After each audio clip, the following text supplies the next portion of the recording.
Over 2 hours must have passed before I reached what seemed to be my goal, a venerable, ivied castle in a thickly wooded park, maddeningly familiar, yet full of perplexing strangeness to me. I saw the moat was filled in, and that some of the well-known towers were demolished, whilst new wings existed to confuse the beholder.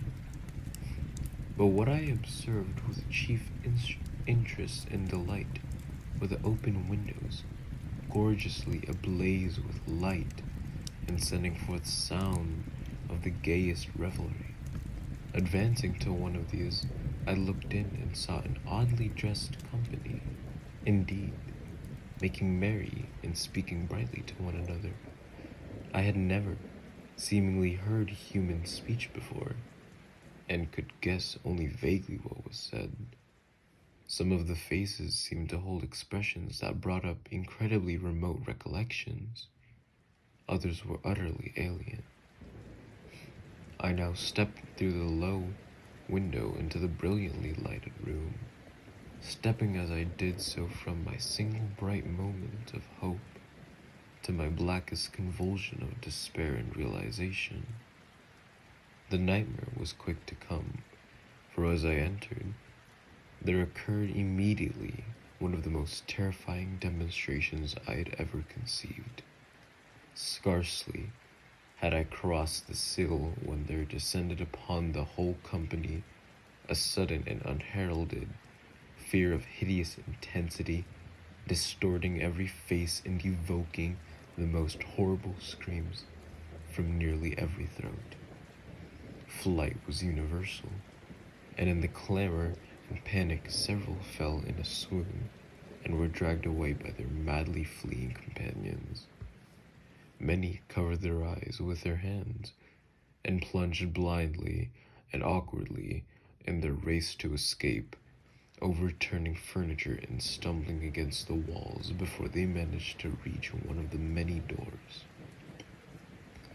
The cries were shocking, and I stood in the brilliant apartment, alone and dazed, listening to their vanishing echoes. I trembled at the thought of what might be lurking near me unseen. At a casual inspection of the room seemed deserted, but when I moved toward one of the alcoves, I thought I detected a presence there, a hint of motion beyond the golden arched doorway, leading to another and somewhat similar room. As I approached the archway, I began to perceive the presence more clearly, and then, with the first and last sound I ever uttered, a ghastly ululation that revolted me almost as poignantly as its noxious cause,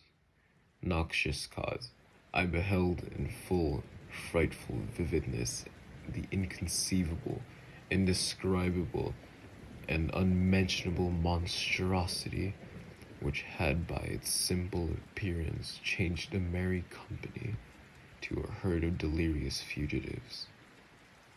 I cannot even hint at what it was like, for it was a compound of all that is unclean, uncanny, unwelcome, abnormal, and detestable.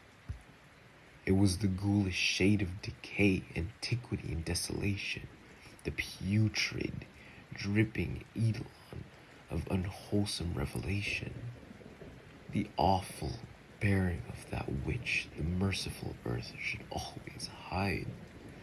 God knows it was not of this world, or no longer of this world.